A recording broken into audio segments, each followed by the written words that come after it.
Shalom, salam sejahtera untuk kita semuanya. Selamat Sabat. Saudara-saudara yang dikasihi Tuhan, masih bersama dengan saya Pendeta Daniel Siswanto, dan kita melanjutkan akan pelajaran sekolah Sabat kita. Saudara, kita telah tiba di pelajaran yang ke-6 di triwulan yang keempat di tahun 2022 ini. Satu pelajaran yang sangat indah dan menarik dengan judul Dia Mati Untuk Kita. Namun sebelum kita mempelajari lebih lanjut, mari kita tunduk kepala dan berdoa. Bapa di surga, Allah yang berkemurahan, berikanlah hikmat-Mu, akal budimu, Roh Kudus-Mu untuk masing-masing kami. Sehingga dengan Roh Kudus Tuhan kami boleh mengerti akan firman ini. Berkati kami semuanya, pemirsa yang menyaksikan akan video pembelajaran sekolah Sabat ini. Terima kasih ya Tuhan. Dalam nama Yesus kami berdoa. Amin. Dia mati untuk kita. Ayat inti terdapat di dalam Yohanes 3 ayat 14 dan 15. Dan sama seperti Musa meninggikan ular di padang gurun, demikian juga anak manusia harus ditinggikan, supaya setiap orang yang percaya kepadanya beroleh hidup yang kekal. Yesus Kristus datang untuk menebus umat manusia, untuk menyatakan karakter kasih Allah yang sejati, untuk mengalahkan setan, untuk membuktikan bahwa Adam dapat menjalani kehidupan tanpa dosa. Mengapa lagi Yesus datang? Pengorbanan Yesus sebagai anak domba Allah yang menghapus dosa dunia, Yohanes 1 ayat 29, berarti lebih dari sekedar kematiannya di kayu salib. Maknanya telah diberitahukan jauh sebelum tahun-tahun pelayanannya yang singkat. Mari kita akan mempelajari lebih lengkapnya di pelajaran hari Minggu dengan judul Dari Dasar Dunia. Wahyu 13 ayat 8, firman Tuhan berkata, dan semua orang yang diam di atas bumi akan menyembahnya, yaitu setiap orang yang namanya tidak tertulis sejak dunia dijadikan di dalam kitab kehidupan dari anak domba yang telah disembelih. Apa artinya bahwa sejak dunia dijadikan, anak domba itu telah disembelih? Kita harus memahami bahwa kalimat dalam ayat ini memiliki arti simbolis. Karena Kristus tidak disalibkan sampai ribuan tahun kemudian setelah penciptaan bumi. Apa yang dikatakan dalam teks ini adalah bahwa rencana keselamatan telah dilakukan sebelum penciptaan dunia. Dan inti dari rencana itu adalah kematian Yesus, anak domba Allah di kayu salib. Titus 1 ayat 2. Dan berdasarkan pengharapan akan hidup yang kekal yang sebelum permulaan zaman sudah dijanjikan oleh Allah yang tidak berdusta. Dalam kutipan Alfa dan Omega jilid 1 halaman 16, Ellen G. White mengatakan, rencana penebusan kita bukanlah suatu buah pikiran yang lahir belakangan. Suatu rencana yang dirumuskan sesudah Adam berdosa. Itu adalah uraian azas-azas yang telah menjadi dasar singgasana Allah sejak zaman abadi. Rencana penebusan atau keselamatan itu pertama kali diungkapkan kepada Adam dan Hawa di Taman Eden. Kejadian 3 ayat 15 dan ayat 21. Dan itu dilambangkan dengan setiap pengorbanan darah di seluruh perjanjian lama yang wujud sesungguhnya digenapi oleh Yesus di kayu salib sebagai korban pengganti. Yesus adalah anak domba Allah yang menghapus dosa dunia. Yohanes 1 ayat yang ke-29. Orang berdosa ditebus dengan darah yang sangat mahal, yaitu darah Kristus. 1 Petrus 1 ayat 18 sampai dengan 19. Sebab kamu tahu bahwa kamu telah ditebus dari cara hidupmu yang sia-sia, yang kamu warisi dari nenek moyangmu itu, bukan dengan barang yang fana, bukan pula dengan perak atau emas, melainkan dengan darah yang mahal, yaitu darah Kristus, yang sama seperti darah anak domba yang tak bernoda dan tak bercacat. Di pelajaran hari Senin dengan judul Sebuah Pengantar untuk Salib. Saudara-saudara yang dikasihi Tuhan, pada tahun terakhir pelayanan Yesus di bumi, Yesus berbicara lebih dan lebih tegas lagi kepada murid-muridnya tentang kematiannya yang akan datang. Pertanyaannya adalah, bagaimana reaksi para murid setelah mendengar penjelasan Yesus tentang penderitaannya menuju salib? Yang pertama, mereka tampaknya tidak mampu dan tidak mau menerima kenyataan dari pernyataan-pernyataan Yesus. Bahkan, mereka dipenuhi dengan pemahaman yang salah tentang peran Mesias. Petrus bahkan berkata, "Tuhan, kiranya Allah menjauhkan hal itu. Hal itu sekali-kali tidak akan menimpa Engkau." Matius 16 ayat 22. Di sini, Petrus salah memahami peran Mesias. Yang kedua, para murid mengalami kesedihan saat mendengar pernyataan Yesus tentang penderitaan yang akan dialaminya. Matius 17 ayat 22 sampai dengan 23. Yang ketiga, saat berjalan melewati Galilea secara pribadi. Markus 9 ayat 30 sampai dengan 32. Dan selama perjalanannya terakhir ke Yerusalem. Lukas 18 ayat 31 dan 34. Yesus kembali berbicara kepada murid-muridnya tentang kematian dan kebangkitannya. Namun, mereka sama sekali tidak mengerti apa yang Yesus katakan. Saudara-saudara yang dikasihi Tuhan, lepas dari semua reaksi para murid terhadap pernyataan Yesus, tentu saja apa yang Yesus sampaikan itu adalah sesuatu yang tidak ingin mereka dengar dan tidak berharap untuk mendengarkannya. Namun, itu adalah kebenaran yang menyatakan anugerah Allah bagi kita, orang berdosa. Dalam buku Fundamental of Christian Education, halaman 382, hamba Tuhan Ellen G. White menegaskan, Yesus lahir untuk mati dan dia hidup untuk mati. Setiap langkah yang diambilnya membawanya lebih dekat kepada korban penebusannya yang besar di salib Kalvari. Sadar sepenuhnya akan misinya, dia tidak mengizinkan siapapun atau apapun mengalihkan perhatiannya darinya. Kenyataannya, seluruh hidupnya adalah pengantar kematiannya di kayu salib.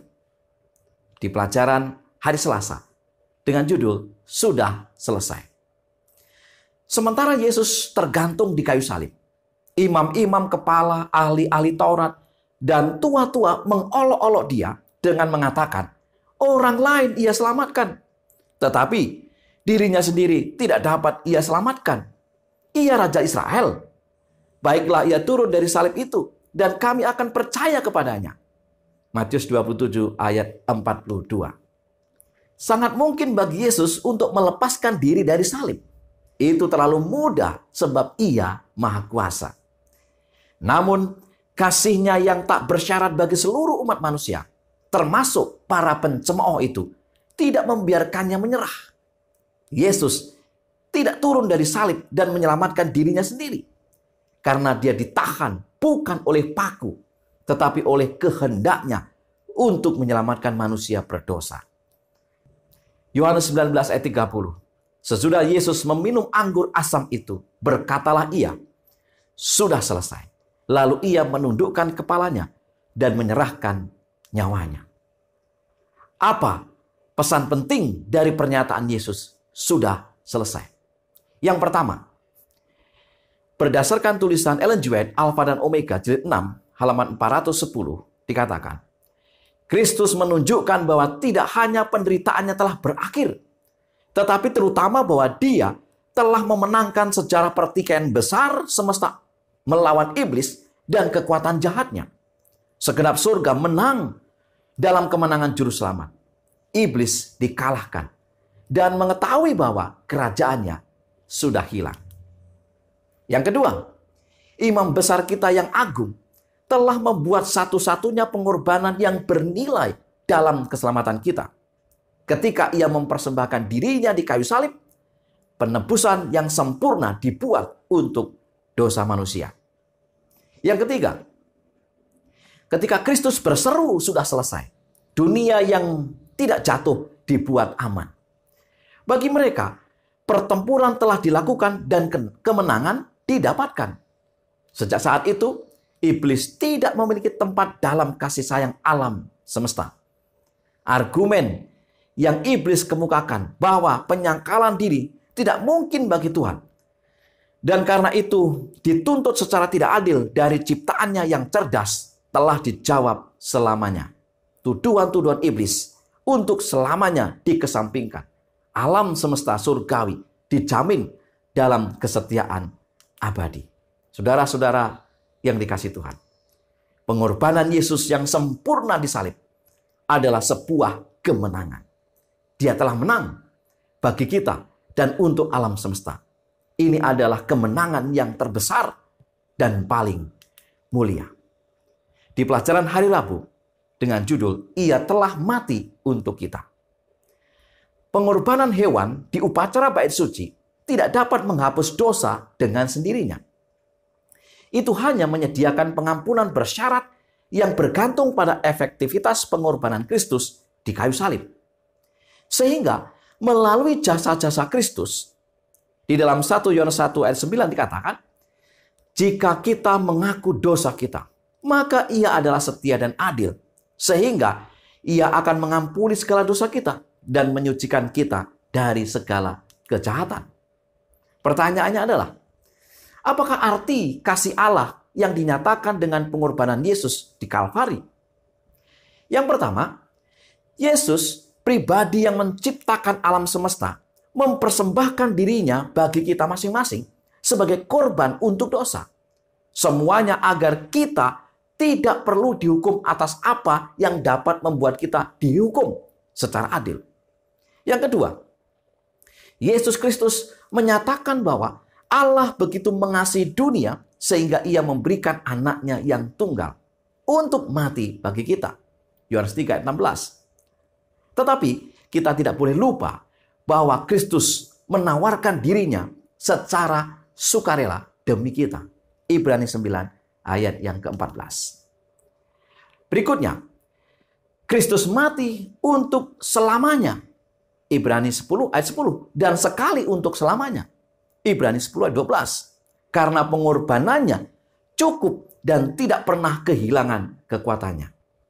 Dan yang keempat, dalam membina keluarga sehat, pena inspirasi Ellen G. White memberitahukan kepada kita, sekiranya hanya ada satu jiwa yang mau menerima anugerah penyelamatannya, Yesus pasti akan memilih hidupnya yang penuh kesengsaraan dan hinaan dan kematiannya yang memalukan itu. Kasih yang sangat luar biasa. Ellen G. White, Testimonies for the Church, jilid 1 halaman 124, menegaskan, saya melihat bahwa seluruh surga tertarik pada keselamatan kita. Dan akankah kita acuh tak acuh? Akankah kita lengah? Seolah-olah itu masalah kecil, apakah kita diselamatkan atau hilang? Akankah kita meremehkan pengorbanan yang telah dilakukan untuk kita? Beberapa telah melakukan ini. Mereka telah meremehkan belas kasihan yang ditawarkan. Dan murka Tuhan menimpa mereka. Roh Tuhan tidak akan selalu didukakan. Ia akan pergi jika berduka sedikit lebih lama lagi. Saudara-saudara yang dikasihi Tuhan, bukti bahwa kasih Allah itu sangat luar biasa.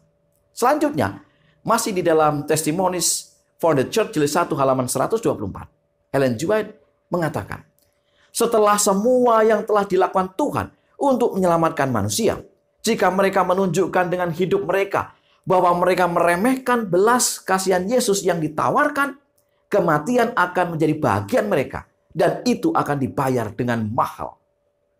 Ini akan menjadi kematian yang mengerikan karena mereka harus merasakan penderitaan yang Kristus rasakan di kayu salib untuk membeli bagi mereka penebusan yang telah mereka tolak. Dan mereka kemudian akan menyadari apa yang telah hilang dari mereka, kehidupan kekal dan warisan abadi. Pengorbanan besar yang telah dilakukan untuk menyelamatkan jiwa-jiwa menunjukkan kepada kita nilai mereka. Ketika jiwa yang berharga sekali hilang, itu hilang selamanya. Di pelajaran hari Kamis dengan judul Arti Salib. Tidak ada satu teori pun yang dapat menjelaskan sepenuhnya arti penting kematian Kristus di kayu salib. Meskipun kita dapat mengumpulkan seluruh mosaik alasan kematiannya. Gambaran seperti itu hanya akan menangkap sebagian kecil dari makna salib yang sangat besar. Salib mengungkapkan kasih Allah yang tidak dapat dipahami bagi orang berdosa. Keadilannya, kebenarannya, kemegahan karakternya yang kudus, kekekalan hukumnya, sifat dosa yang menjijikkan, keamanan pemerintahannya, kemenangannya atas dosa, siapa yang terlibat dalam pertentangan besar, dan kemenangan Kristus yang pasti atas iblis dan juga kuasa kejahatan. Apa yang terjadi di kayu salib adalah tindakan keselamatan ilahi yang tiada taranya, tidak dapat digandakan, unik, dan tidak dapat diulang, saudara. Ibrani 9 ayat 28. Dari mana semua manfaat keselamatan mengalir keluar, termasuk pelayanan pengantaran Kristus untuk kita sekarang ini. Keselamatan lengkap di dalam Kristus. Roma 3 ayat 21 sampai dengan 26.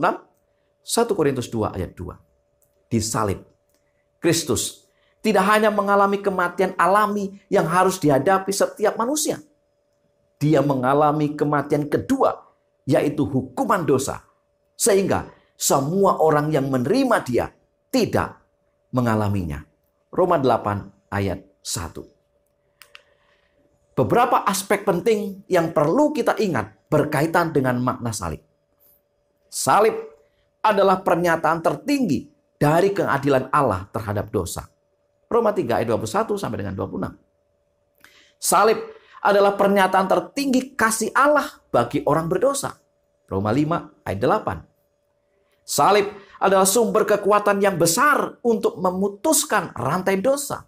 Roma 6 ayat 22 sampai dengan 23. 1 Korintus 1 ayat 17 sampai dengan 24. Salib adalah satu-satunya harapan hidup kekal kita. Filipi 3 ayat 9 sampai dengan 11.